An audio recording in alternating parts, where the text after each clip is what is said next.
अस्सलाम वालेकुम, आदाब, नमस्कार दोस्तों। इस वक्त आप जैसा कि देख रहे हैं स्क्रीन पर हमारे साथ, या आप कह सकते हैं हिंदुस्तान के दो नायाब हीरा, एक हीरा के व्यापारी ही हैं और दूसरे हीरा हमारे साथ में है मिस्टर ध्रुव राठी। जैसा कि आप सब लोगों को पता है कि पिछले एक हफ्ते की जो भी एक मार्केट में आप कह सकते हैं, क्योंकि मैं न्यूज की खबर को मार्केट कहता हूं क्योंकि वहां पे सारी चीजें बिकने लगी हैं और वो खरीदने की जो औकात रखता है वो खबर को खरीद सकता है। तो वहां पे जिस तरह की हलचल मची है, जिस तरह की बातें हो रही हैं, उस पर सही जानकारी, सही बातें लोगों तक पहुंचाने की जिम्मेदारी उन लोगों की बन जाती है जिनके पास सही नॉलेज हो, सही इंफॉर्मेशन हो। और मुझे नहीं लगता कि आज के डेट में सोशल मीडिया पर एक सबसे अच्छी जानकारी और जिनको आप कह सकते हैं मैन ऑफ द फैक्ट्स, हमारे साथ ध्रुव राठी जी हैं और हमारे अभी डांडिया भाई, जो हीरा व्यापार की दुनिया में लगभग 25-30 साल उन्होंने वक्त दिया है, गुजारा है, समझा है चीजों को। और वो उनसे बेहतर मुझे कोई नहीं लगता। और इतना ईमानदार हीरा व्यापारी तो बहुत हैं, लेकिन खुल के इतनी ईमानदारी से इस विषय के बारे में बात करने के लिए कोई दूसरा मुझे दिखा नहीं बेहतर, और हो भी नहीं सकते हैं। तो मुझे लगता है कि इस वक्त हमारे साथ दो ऐसे पर्सन है, पर्सनालिटी हैं, जो इस मैटर पे बात करके आपको और अच्छे से क्लियर कर सकते हैं सारी चीजों को। मैं चाहता हूं अपने भाई गुरु भाई से कि इस सेशन को आगे बढ़ाएं और इस मैटर से रिलेटेड जितने भी चीजें हुई हैं, जितने भी प्रोग्रेस है सरकार की तरफ से, या जितने भी फैक्ट्स आपकी तरफ है, इसको आप जरूर रोशनी डालें और कंटिन्यू कीजिए प्लीज। बिल्कुल। धन्यवाद। नमस्कार दोस्तों, मैं यहाँ पे अभी जी से एक इंटरव्यू टाइप का लेना चाहूंगा क्योंकि इन्होंने ये ज्वेलरी के बिजनेस में है 25 साल से, इन्हें काफी आइडिया है। इन्होंने नीरव मोदी केस से रिलेटेड एक वीडियो भी बनाया था जिसको फेसबुक ने हटा दिया गया था, तो उसी से रिलेटेड मैं सवाल करूंगा। पहली बात तो अभी जी शॉर्ट में बताइए कि आपने बताया क्या था उस वीडियो में ऐसा। उसमें ये बताया था जितने भी एलओयू है ना ध्रुव भाई, वो हाँ। एलओयू कैसे हुए थे, किस वक्त हुए थे ज्यादा, और उनकी ड्यू डेट्स कब है। क्योंकि जब भी आप अच्छा। पैसा उठाते हो बाजार से तो उसकी ड्यू डेट होती है। चाहे हम्म। वो हुंडी का पैसा हो, चाहे वो हम्म। बैंक का पैसा हो, चाहे वो हम्म।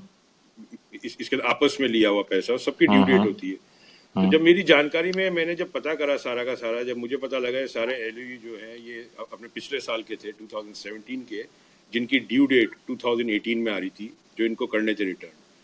मगर 2018 स्टार्ट होते ही ये जितने भी ये ग्रुप है, इन लोगों ने इंडिया से निकल गए ये लोग, हम्म। एक तरीके से निकल गए। तो ये मुझे लगा कि ये बिल्कुल गलत है। इन लोगों ने ड्यू डेट को ही, जैसे हम्म। बेल बॉन्ड नहीं होता, आपको बेल दी और आपको हाँ। बोला हाँ। गया जेल में कि आपको आना पड़ेगा इस तारीख को, और आप इसके अंदर कोर्ट में नहीं गए, तो कोर्ट क्या करता है फिर, आपके नाम पे अरेस्ट वारंट रिलीज कर देता है। ये एक तरह हाँ। से हाँ। बेल बॉन्ड थे अच्छा, भैया। तो इन्होंने ज्यादातर एलओयूज 2017 में लिया, आप कह रहे हो? हाँ, 2017 पे। मैं तो ये पेपर अपनी जेब में डाल के घूम रहा हूँ, रात को तो मैं तो लेके भी सोया पहला हूँ, पुरानी पहला जब। सवाल तो मेरा यही है कि कहाँ से आया आपके पास ये पेपर, आपको जो इतना डेटा डिटेल मिली। ये मैं डिस्क्लोज नहीं करना चाहता क्योंकि ये एक डिपार्टमेंट ऑफ बैंकिंग सुपरविजन होता है आरबीआई में, ये अपने देश में जानते नहीं कई लोग। अच्छा। उन्हीं की टीम में से किसी ने मुझे भेजा है, जो कि इंडिया को बहुत ज्यादा चाहता है, और उन्होंने मुझे बोला है इस बात के लिए हाँ। हाँ। कि अभी भाई हिंदुस्तान में गरीबी है नहीं, हम्म। गरीब किया गया है। तो अच्छा। और वो भी आरबीआई से रिटायर होने वाले हैं 2-4 महीने में। हम्म। तो हम्म। उन्होंने कहा, मेरे मेरे जाते जाते मैंने सोचा कि मैं भी कुछ अपने देश को दे के जाऊं। उन्होंने भी हम्म। आरबीआई में काफी टाइम काम किया है, तो वहां से मेरे पास ये पेपर आए, और पेपर में स्टैम्प्ड है, सब है। किसी को देखना है ये लिजिट है या नहीं है, वो अच्छा, अपने आप तो देख उससे लेगा। वेरीफाई हो जाएगा कि हाँ, ये वेरीफाई सही है है। ना। हम जो क्लेम कर रहे हैं आप कर लीजिए वेरीफाई, जो तो इसमें डेटा तो खाली आरबीआई। नीरव मोदी से रिलेटेड एलओयूज की जी बात की गई है, जी खाली जी। नीरव मोदी से नीरव रिलेटेड? हाँ, उनका ही है, ज्यादा एक सवाल सारा ही मेरा उनका है। एलयू से रिलेटेड है, सॉरी टू इंटरप्ट। हम्म। ये L U for how many years it is issued, मतलब ये कितने सालों के लिए इशूड किया जाता है? क्या इशू 1 साल के लिए होता है, 2 साल के लिए होता है, या बैंक लाइफ टाइम के लिए देती है, ऐसा क्या है? नहीं नहीं नहीं, ये अपने लाइफ टाइम के नहीं होता। ये एक तरह से अगर इसको देखा जाए ना रफीक भाई, एक तरह से बैंक आपको कुछ पैसा देता है बिजनेस करने के लिए। ये होता है कि आपने दिया फिर लिया, दिया फिर लिया। इन्होंने सिर्फ लिया, दिया नहीं। अच्छा। एक तरह से बैंक ने आपको लोन दे दिया, क्रेडिट दे दिए कि आपको 1 लाख करोड़ की या 1 लाख रुपए की हमने क्रेडिट लाइन दे दी है, आप इसके अंदर बिजनेस करो, रिटर्न आता जाता है, बैंक को भी इनकम होती है, ब्याज मिलता है। मगर इन्होंने लिया ही लिया, दिया नहीं। हम्म। जैसे कि ध्रुव भाई ने अपने वीडियो में बताया था, विलफुल डिफॉल्टर हैं ये लोग। या एब्सोल्युटली इसको डिफॉल्टर ही बोलेंगे, और तो कोई वर्ड ही नहीं है इसका। तो कितनी एलओयूज, ये खाली नीरव मोदी ने कितनी एलओयूज ली? मेरे पास जो डिटेल है ध्रुव भाई, वो 126 एलओयूज की हैं। सिर्फ 2017 में? 2017 से शुरू होती है। मेरे पास इसका एलओयू डेट है, इसका जो रेफरेंस नंबर होता है आरबीआई का वो है, नेम ऑफ द बैंक्स हैं जो इंटरनेशनल बैंक्स हैं। और देखने की बात ये है, जितने भी बैंक्स थे ये सारे इंडियन बैंक्स ही हैं जिनकी ब्रांचेज हैं बाहर। इसमें अच्छा। कोई भी अमेरिकन बैंक या हांगकांग बैंक या बहरीन का बैंक इन्वॉल्व नहीं है। ये सारे इंडियन बैंक्स है। Bank of India Antwerp, Canara bank Bahrain, SBI Frankfurt, SBI. अच्छा, दूसरी बात मुझे ये लगी जब मैं 2-3 दिन तक सुनते जा रहा था कि मेरे को लगा ये एसबीआई का तो नाम ही नहीं ले ले ना। अगर एसबीआई का नाम ले लेते हैं, एसबीआई तो सबसे बड़ी बैंकिंग आज की तारीख में बैंक है इंडिया का, अगर वो ले लेते हैं तो फिर तो बहुत ही बड़ा क्वेश्चन मार्क हो जाता है वर्किंग पे ही, पूरी अच्छा। जो अपने बैंकिंग जो सिस्टम पे ही हो जाता है। तो ये आपने वो छोटे मोटे बैंक बता रहे हैं। पीएनबी क्या है? Even if you see in dollars, what is it? वो तो मतलब $2.5 बिलियन का बैंक है टोटल। यहाँ तो इतने छोटे छोटे बैंक तो गाँव में होते हैं, तो उसकी कीमत क्या है? तो मीडिया में जो ये 11,000 करोड़ का फिगर बताया जा रहा है, क्या ये उतने ही है एलओयूज जो टोटल अमाउंट के हैं? साहब मैं तो इसको टोटल कर नहीं सकता, मगर ये तो सारे मिलियंस में ही है। मेरे पास तो कैलकुलेटर ही नहीं है, मैं कैलकुलेट करूँ। और कैलकुलेटर बना ही नहीं है इतना, मेरे पास तो नहीं है। तो अच्छा। बाकी मैं जो अपना लगा रहा हूँ सब $2.5 मिलियन, $3 मिलियन के हैं। 2 एलओयूज हैं, जो एक अपने 90,000 कुछ डॉलर का है और एक कुछ 1 लाख कुछ डॉलर का है। बाकी सब इसके $2-3 मिलियन के एलओयूज हैं। $1 लाख? अच्छा। अब देखिए, समझ में ये बात नहीं है। इंडिया को ये समझना पड़ेगा, चोरी चाहे ₹1 की हो चाहे 1 लाख करोड़ की हो, चोरी चोरी होती है। पहले तो ये समझिए। सही बात। अगर आप ₹1 की चोरी वाले को तो जेल में डाल देंगे और 1 लाख करोड़ वाले चोरी के पीछे पीछे भागेंगे, तो ये नहीं होगा ना काम। हाँ, तो हाँ। फिर गलत बात है। तो तो यहाँ आपको वैसे ही सोचना चाहिए, चोरी है और चाहे कितने की हो वो बात की बात। पहले जो चोरी हुई है उसको तो you need to understand that first.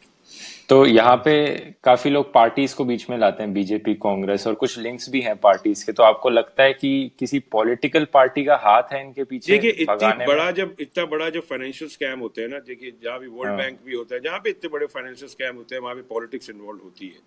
अच्छा। अभी अगर 2011 से कर रहे हैं, पहली बात तो 2011-12 में मुझे पता है कि तालजी एक्सपोर्ट क्या करता था। मुझे ये पता है 1990 में क्या करता था। मेरा खुद का बिजनेस पप्पू भाई के साथ होता था, गीतांजलि एक्सपोर्ट्स पप्पू में। पप्पू भाई कौन है? हम पप्पू भाई बोलते हैं। उनके जो मामा जी हैं, जिन जो अपने बड़े मेहुल हैं, चौकसी? मेहुल चेक्सी पप्पू भाई के नाम से जाने जाते हैं बाजार के अंदर। अच्छा। तो अच्छा। हमारी जुबान पे आज तक उनको पप्पू भाई बोलते हैं। तो हमें तो शुरू से पता है ये बात। और हम तो उस जमाने से हैं जब एक बम्बई के पास में एक्सपोर्ट प्रमोशन जोन खुला था, जिसको सीप्स बोलते हैं, Santa cruise export promotion zone. हमने वहाँ पे फैक्ट्री डाली थी। हम नंबर 3 थे वहाँ फैक्ट्री वाले। सबसे पहले अच्छा। गोल्ड थी राजीव सेठ की, फिर गोल्डियम थी बंसाली की, फिर हमारी फैक्ट्री थी एसबी इंटरनेशनल। तो अच्छा। हमें वो जमाने से पता है कि कैसे होता है सारा काम। तो तभी से इनका फ्रॉड काम ना चलते ना आ ना, रहा तब था? नहीं, ऐसे नहीं बोल सकते। फ्रॉड काम करते थे, मगर जब देखिए चोर की जब चोरी पकड़ी जाती है, जब भी चोर कहलाया जाता है। बाकी तो फिर सब साहूकार ही होते हैं। अब इनकी अच्छा। चोरी पकड़ी गई, अब इनको साबित करना चाहिए। और मेरे हिसाब से इंडिया को इसके अंदर जो इंडिया की आदत है ना आज की तारीख में, इंडिया की जनता की जो पार्टी में बांट देते हैं, उसमें नुकसान तो आप ही को है। मुझे बताएंगे ये 2000 का नोट है, इसमें बीजेपी कहाँ लिखा है और कांग्रेस कहाँ लिखा है, जरा बताओगे? कहीं नहीं वो लिखा।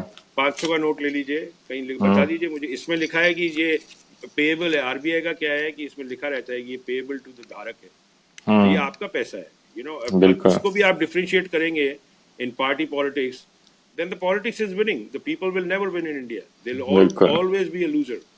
So तो that's the problem. सही बात है। भाई इस पर नजर डालिएगा कि ये एलयू के इशू कराने के लिए जो उसमें क्या क्या प्रोसेस होता है और उसमें कहाँ गलतियां लोग कर जाते हैं या बैंक कर जाती है या देखिए, उस पर उसमें धोखा दिया जाता ऐसा है, मैंने अपने वीडियो में रफीक भाई बताया था आपको कि एक टर्म होती है इसके डायमंड मार्केट में, डब्बा। डब्बा का मतलब होता है एक्सपोर्ट। है। ओके। एक्सपोर्ट बहुत सारे हीरे बाजार में रिग्ड होते हैं, और उस एक्सपोर्ट इनवॉइस के सामने आपको इसके अंदर बैंक आपको क्रेडिट लाइन इशू कर देता है। जैसे समझिए कि मैं एक्सपोर्टर हूं और जो इसके अंदर इम्पोर्टर है ध्रुव भाई, और आप बैंक हैं। तो मेरे को ऑर्डर मिला ध्रुव भाई से, मैंने एक्सपोर्ट करा ध्रुव भाई को। मैं आपके पास गया, मैंने बताया कि मैंने इस पार्टी को ये माल एक्सपोर्ट किया है, इनका 120 दिन में पैसा आ जाएगा। तो मेरे को इस इनवॉइस के सामने आप कितने पैसे दे सकते हो? $1,00,000 की इनवॉइस से बैंक बोलेगा $60,000 ले लो। और फिर थोड़ी आपकी क्रेडिबिलिटी भी होती है। ऐसा नहीं है कि क्रेडिबिलिटी। गीतांजलि एक्सपोर्ट की क्रेडिबिलिटी खराब थी, ना ना ना ना। गीतांजलि एक्सपोर्ट की क्रेडिबिलिटी बहुत अच्छी थी, तभी बैंकों ने जो भी पैसा दी, क्योंकि बैंक को भी तो बिजनेस करना है ना। बैंक में कैसे कमाई होती है? बैंक जितनी जल्दी पैसा घुमाएगा उतनी जल्दी तो बैंक कमाएगा। तो तो बैंक इन्हें का, मगर इंटरेस्ट बीच में ग्रास रूट लेवल पे इतना करप्शन है इंडिया में कि कोई भी चीज स्ट्रेटन अप नहीं चलती है, ये चक्कर है। तो जब बैंक को तब एहसास नहीं हुआ जब इन्होंने 2011 में एलओयू अपना वापस नहीं दिया? देखिए ध्रुव भाई, इसमें क्या होता है कि एक चीज होती है ग्रीड, उनको भी ग्रीड आ गई, और जो बीच में थे जिन लोगों की दलाली फिट कर दी थी इस ग्रुप ने, हाँ। उनको भी ग्रीड आ गई। आज मेरा अच्छा। आपका काम चल रहा है, दलाली में दे रहा हूँ, आप क्यों रुकोगे? आप बोले ठीक है कमाते रहो। और ग्रीड का वही है ना, ये तो एक तरह से कसिनो की टेबल है, जब आप जीत गए तो हट जाओ। हाँ आप उधर ही हाँ। बैठे रहोगे कि मैं और जीत जाऊं, तो कसिनो की टेबल पे तो हार के ही उठता है आदमी, जीत के नहीं उठता। तो ये उस चक्कर में, और ये टोपीबाजी होती है हीरे बाजार हाँ। में, इसको टोपीबाजी कहते हैं। एक की टोपी दूसरे के सर, दूसरे की टोपी तीसरे के सर। जब टोपियां अच्छा। खत्म हो गई तो नंगा हो गया सर। हम्म। मोटी मोटी कहानी ये है। अच्छा, तो और आप ज्वेलरी बिजनेस के बारे में और बताइए, क्या चलता है वहां पे? वहां पे तो बहुत चीजें चलती है ध्रुव भाई, अगर मैं बताने लगा तो मुझे 1 महीना लग जाएगा। हाँ, मगर ये बात है कि ये बात, दो चीजों की आपको एक फैक्ट करना पड़ेगा कि आज से 5-7 साल पहले जो अपने डायमंड मार्केट में जो कच्चे का काम होता था वो होता था 80 पैसे का। अब वो कच्चे का काम होता है 50 पैसे का। ये बात तो पक्की है। लोगों कच्ची को का थोड़ा सा काम डर, यानी? एक्सप्लेन ब्लैक और कीजिएगा ये व्हाइट में क्या जो होती है डीलिंग, एक तो अच्छा। होती है कैश की डीलिंग, होती है चेक की डीलिंग। किसी जमाने में पूरा ही कैश होता था, चेक तो बहुत कम होता था। मगर अच्छा। क्या हो गया है कि लोगों को एक्सपोर्ट्स भी दिखाने पड़ते हैं, एक्सपोर्ट्स के बेनिफिट्स होते हैं, और हम्म। लोगों के पिछले 20 साल में इंटरनेशनली सबके ऑफिस खुले हैं। आप हाँ। हीरा जहाँ भी बिकता है दुनिया में, वहां पे आप कोई ना कोई इंडियन अपने डायमंड वाला देख लोगे। चाहे एक औरत भी एक जगह रहती होगी ना आइलैंड में, वहां भी हीरे वाले का ऑफिस होगा, और वो लगभग इंडियन का ही होगा। तो आप किसी भी दुनिया के किसी कोने में चल जाए तो एक्सपोर्ट बढ़ता गया। पिछले 20 साल में, जो पहले 20 साल पहले एक्सपोर्ट था, जो आज एक्सपोर्ट है, उसमें जमीन आसमान का फर्क है।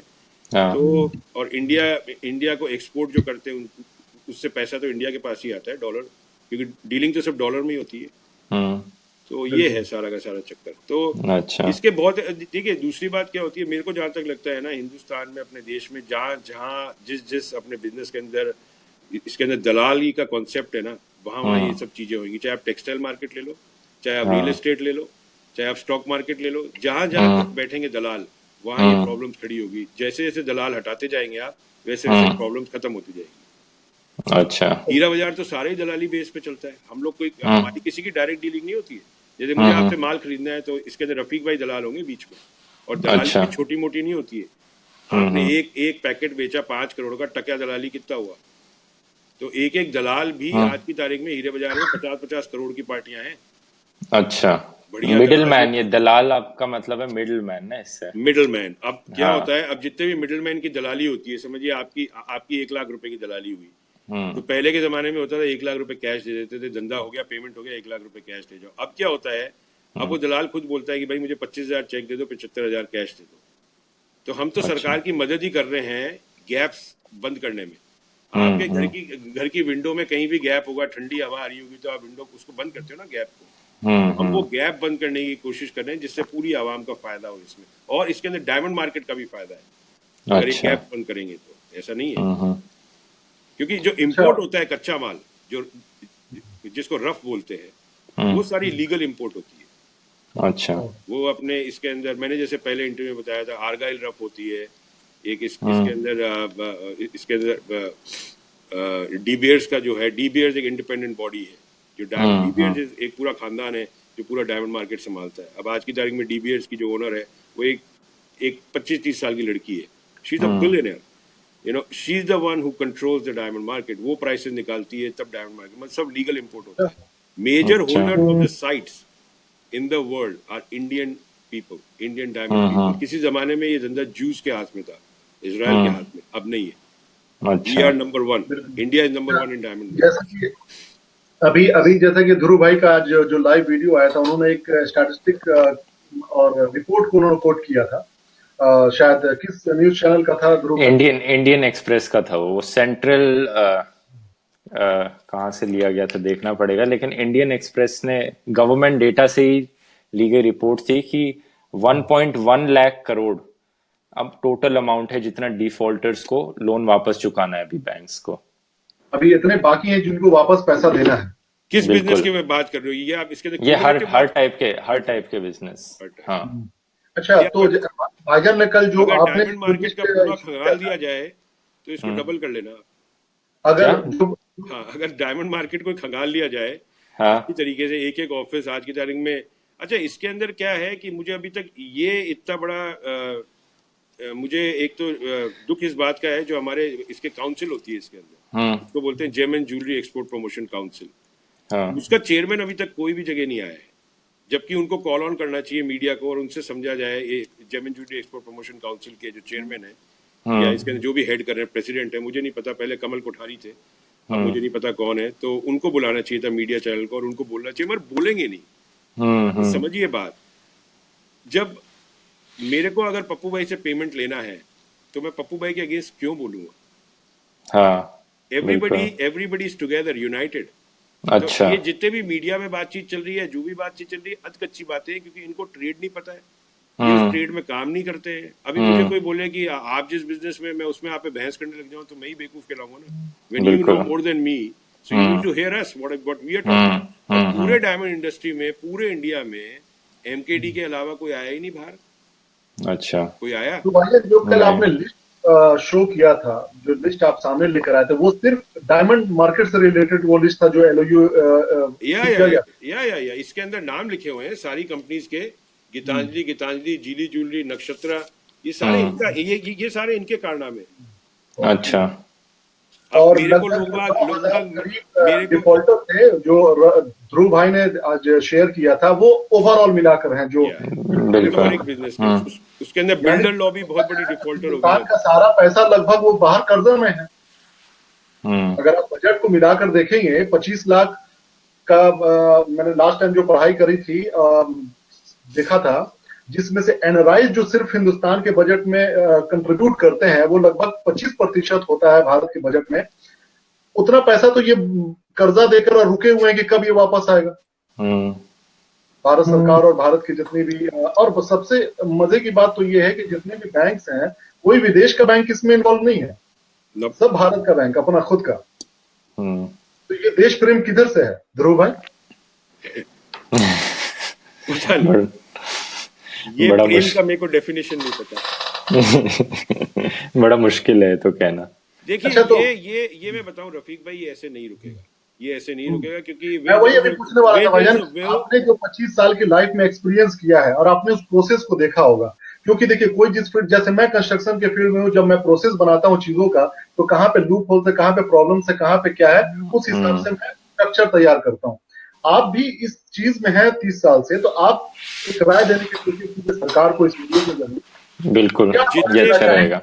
जितने इसको भी ये रफीक करें? भाई एक्सपोर्ट प्रमोशन जोन्स खुले हैं, हम्म। ये पुराने जमाने में एक वर्ड हुआ करता था जिसको बोलते थे स्मगलिंग। हाँ हम्म। बिल्कुल। ये एक तरह से स्मगलिंग पॉइंट्स हैं, क्योंकि वो एक्सपोर्ट प्रमोशन जोन में जो कस्टम ऑफिशियल्स हैं, वो हम्म, वो भी बिक जाते हैं। आज की तारीख में जब आप दिखाएंगे हरा नोट, तो अच्छे अच्छे नंगे हो जाते हैं। बिल्कुल। तो ये तो बात ही छोड़ दीजिए। और ये भी मत करिए आज की तारीख में सोशल मीडिया में जो एक दूसरे के रिलेशनशिप्स दिखा रहे हैं। देखिए, अच्छा। अमीरों की शादियां अमीरों में ही होती है, हम्म। सही बात। तो ये मत दिखाइए बहुत ही बचकानी हरकतें कि गौतम अदानी की शादी, ये नेफ्यू था, ये नीस था। No no, hmm. Don't do that, क्योंकि इससे इससे मुझे पता लगता है कि आवाम बहुत इमेच्योर है, और आवाम को सुलटाना नहीं है कोई काम। हम्म। कोई गरीब आदमी, कोई अमीर की शादी कोई देखा है क्या? कोई नहीं होती इंडिया में। तो इन लोगों की शादियां आपस में होती है, और ये सारे गुजराती हैं। गुजराती हम्म। मोस्टली ऐसी कम्युनिटी है जो अपने में ही इनके सारे विवाह होते हैं। गोत्र अलग अलग हो जाएंगे, मगर विवाह अपने में ही होंगे। अदानी गोत्र, हम्म। मोदी गोत्र, वो ठीक है, मगर यार अमीर की शादी अमीर में ही होगी। तो ये क्या बचकानी हरकत है? उधर से अदानी की फोटो दिखा दी, इधर से नीरव की दिखा दी, वहां से पप्पू हम्म। भाई का दिखा दिया, और रिलेशनशिप दिखा दिया। लोगों को इसी में उलझन डोंट डू कर दैट। दिखाने की चीज की कुछ अच्छा। हो रहा है। ये कभी बल्कि भी भैया, आप ये हरकतें करेंगे ना, तो कभी भी जड़ तक नहीं पहुंच पाएंगे हाँ, मेन अच्छा। पे कभी लोग पहुंचने की कोशिश ही नहीं करते हैं, ना। क्योंकि उनको हायरार्की नहीं पता है ना भाईजान। जैसे आपने कहा ना कि आप उसको जानते हैं, they don't know the hierarchy, how to और फ्रॉम वेयर टू स्टार्ट। उनको बिल्कुल हम्म। से लेके बॉटम तक कैसे जाना है, उनको उसको हायरार्की का नहीं पता है। तो बिल्कुल वो सही। वैसे लोग से पूछ ही नहीं रहे हैं, जो जैसे कि आप हैं, आपसे तो पूछ नहीं रहे हैं वो। मैंने बात किससे कर रहे हैं? तीसरे से, जो जानता नहीं है देखिए, उस मार्केट। मजे की बात यह है ध्रुव भाई, मैं आपको बताता हूँ, मेरे पास दो तीन ऐसे मैसेजेस आए हैं जो कि चैनल्स हम्म। हैं अपने इसके अंदर, रीजनल चैनल्स। अच्छा। रीजनल, मैंने कहा भाई आपने आज तक क्या किया? हाँ। कौन सा एक्सपोजर किया, किस लेवल का आपका इसके अंदर कैच है इंडिया में। I need to talk to Arun Jaitley, hmm. Simple, because I am going to tell him, I am going to help Arun Jaitley कि वो गैप्स ये हैं सर, इसको बंद करिए आप। अरुण जेटली हम्म। साहब को नहीं पता लगेगा मैं इसमें किसकी मदद कर रहा हूँ। अब कोई बोलेगा मैं तो प्रो बीजेपी हूँ, अरे बाबा मैं नहीं प्रो नहीं। इंडियन हूँ। मैं आप लोगों के पैसे कहाँ से निकल रहे हैं मैं वो बता रहा हूँ अरुण साहब को कि अरुण साहब ये ऐसे होता है, ये मैंने जो जो बोला है मेरे वीडियो में, उसके बाद टाइम्स ऑफ इंडिया ने वो न्यूज पकड़ी, आज एक और न्यूज पकड़ी, वो सारे वीडियो आज देख के न्यूज कलकत्ता पकड़ के रहे भी हैं। न्यूज में आपकी वीडियो मेरे के से बारे में डायरेक्ट क्यों नहीं बात कर सेम रहे? चीज। मेरा क्या है बाबा, मैं काला कपड़ा पहन के बैठ जाऊंगा, मुझे कोई फेमस नहीं होना है, ठीक है। मैं काला कपड़ा पहन के बैठ जाता हूँ, मेरे को ब्लैकआउट पर डाल दीजिए, मैं आपको बता देता हूँ क्या है। मैं खुद अपने पाँव पे कुल्हाड़ी मार रहा हूँ। मेरे पास कितने फोन कॉल आए हैं बंबई से, एंटवर्प से, मुझे पता है। मेरे से वो लोग साफ मना कर रहे हैं आपसे बिजनेस नहीं करेंगे। मत करिए, अच्छा, इसलिए नहीं करेंगे क्योंकि आपने उनको एक्सपोज कर दिया। ऑब्वियसली। उनको अब हम्म। एक तरह डर रहता है कि अभी भाई को तो सब चीज पता है, मत करिए ना धंधा। अच्छा। भाई हीरा हर जगह बिकता है, क्या होगा, ज्यादा ज्यादा 2% महंगा खरीदना पड़ेगा, मैं यहीं से खरीद लूंगा न्यूयॉर्क से, न्यूयॉर्क से न्यूयॉर्क में। अब एक और बात बता दूं दिल भाई, हम्म। जितने भी लोग आज की तारीख में बैंकक्रप्ट हुए हैं हीरे बाजार में, वो बैंकक्रप्ट होते नहीं है। वो अच्छा। 3-4 साल बाद दोबारा आ जाते हैं हीरे बाजार में।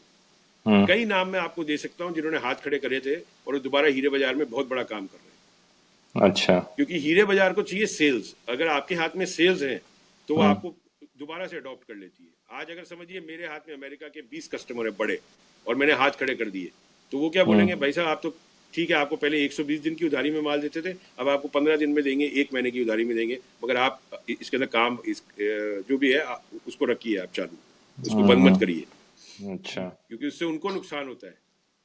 हीरा बाजार बड़ा एक अलग साइंस है। आप जितना माल खरीदेंगे उतनी बड़ी उधारी मिलेगी। अभी आप जाके बोलोगे ना मुझे 5 लाख रुपए का हीरा चाहिए, आपसे कैश लेंगे। अगर आप बोलोगे ना मुझे $5 लाख का हीरा चाहिए, आपको मैं दिला देता हूँ 120 दिन की उधारी, लाओ। जितना अच्छा। बड़ा वॉल्यूम उतनी बड़ी उधारी। तो अच्छा। हीरे बाजार का जो ट्रेंड है ये सीधा सीधा क्या है कि बैंकिंग को भी इफेक्ट करने लग गया हम्म। कि भाई जितनी बड़ी उधारी लेते हैं उतना बड़ा, जितना बड़ा माल लेते हैं उतनी बड़ी उधारी देते हैं। तो बैंक भी इस अट्रैक्शन में आ गया कि यार ये तो $1 मिलियन की इनवॉइस है, तो हमारे को तो 13% मिलेगा, 12% मिलेगा, तो दो $1 मिलियन। अच्छा। अब यही तो बात है कि छोटा लोन इंडिया में सैंक्शन नहीं होता है। आप जाओ एसबीआई में 1 लाख रुपए का लोन लेने, आपसे पेपरबाजी करेंगे, आपका आधार कार्ड ना, ये कार्ड ना, वो कार्ड, 1 लाख रुपए के लिए आपके ऐसी की तैसी कर देंगे। अब यही आप जाओ कि मुझे 100 करोड़ का लोन देना तो है, क्या हम बैंक मैनेजर आपको कोको कोला भी पिलाएगा, चाय भी पिलाएगा, अपने बिल्कुल। कैबिन में भी बिठाएगा। एक तो लाख क्या रुपए हम आप ये दे रहे हो। कहें कि बैंक को बेवकूफ बनाया गया है या फिर बैंक इन्वॉल्व है इसमें? तो बैंक इन्वॉल्व ही है कहीं ना कहीं, बिना इन्वॉल्व होते कैसे आप कब तक बेवकूफ बना सकते हैं? एक बारी बनाओगे, 2 बारी बिल्कुल। बनाओगे, वो तो एक है। एलओयू, 2 एलओयू, 3 एलओयू, यहाँ तो 126 एलओयू है। तो मतलब फिर क्या अब वहां क्या पे सारे रीजन हो बेवकूफ सकता बैठे है हैं कि क्या? अब क्या रीजन हो सकता है कि बैंक सामने आए और सीबीआई को बोलता है कि अब ये कंप्लेन फाइल देखिए, करो? एक मैं बात बता देता हूँ, इसमें इंडियन गवर्नमेंट ने इसको जो इस चीज को किस तरह से देखा है, इन्होंने बहुत ही गलत तरह से हैंडल किया है। आपको इंडस्ट्री समझनी चाहिए थी। ये अगर इंडियन गवर्नमेंट अगर बहुत ऑनेस्ट होती तो ये काम अपने बिल्कुल इसके अंदर ठीक है नुकसान होता, मगर इतना बड़ा नहीं होता। ने इसको जो इस चीज को किस तरह से देखा है, इन्होंने बहुत ही गलत तरह से हैंडल किया है। आपको इंडस्ट्री समझनी चाहिए थी। ये अगर इंडियन गवर्नमेंट अगर बहुत ऑनेस्ट होती तो ये काम अपने बिल्कुल इसके अंदर ठीक है नुकसान होता, मगर इतना बड़ा नहीं होता। अब अच्छा। सामने वाला आदमी को आपने डरा दिया, अभी उसको अगर देना भी हो पैसे नीरव को, तो देगा कैसे? क्योंकि आप लोगों ने तो सबने उसको नंगा कर दिया। प्रॉपर्टी की वैल्यूएशन किस बेसिस पे हुई? बॉम्बे की प्रॉपर्टी तो पिछले 2 साल में 30 से 35% गिरी है। किस वैल्यूएशन पे हुई? डायमंड का स्टॉक किस वैल्यूएशन पे हुआ? डायमंड की कोई प्राइसेस तो नहीं है। और ये जितने अप्रेजर बैठे हैं गवर्नमेंट अपॉइंटेड, ये ट्रेड नहीं जानते हैं। इन्होंने तो अपने तुक्केबाजी करी है। ये $200 कैरेट है, $300 कैरेट है। अरे तुम्हें क्या पता, $300 कैरेट माल लेके जाओ, $175 में नहीं बिकेगा, उसकी डिमांड ही नहीं है। हाँ। इनकी वैल्यूएशन की क्या है ये जो कर रहे हैं? मेरा क्वेश्चन ये है आज हिंदुस्तान की सरकार से, जो आपने स्टॉक को वैल्यू कर रहे हैं, एक्सेप्ट द गोल्ड, डायमंड जो लूज स्टॉक है या इसके अंदर कलर स्टोन्स का स्टॉक है, एमरल्ड, रूबी, सफायर जो भी यूज करता था, किस बेसिस पे आपने इसका वैल्यूएशन किया है? On what basis? या तो बहुत बड़ा कोई अपने डायमंड डीलर होता, वो उनकी टीम में होता कि इसके अंदर बड़े बड़े बी अरुण कुमार या दूसरी कंपनी के कोई ओनर्स हैं, वो कर रहे हैं इनकी हेल्प इसके अंदर वैल्यूएशन करने, तो आपको करेक्ट इसके अंदर वैल्यूएशन मिलती कि इंटरनेशनल मार्केट में ये माल ये भाव बिकेगा। और वो कैसे बिकेगा? 1 साल की टर्म में बिकेगा या 100 दिन में बिकेगा या कैश में बिकेगा?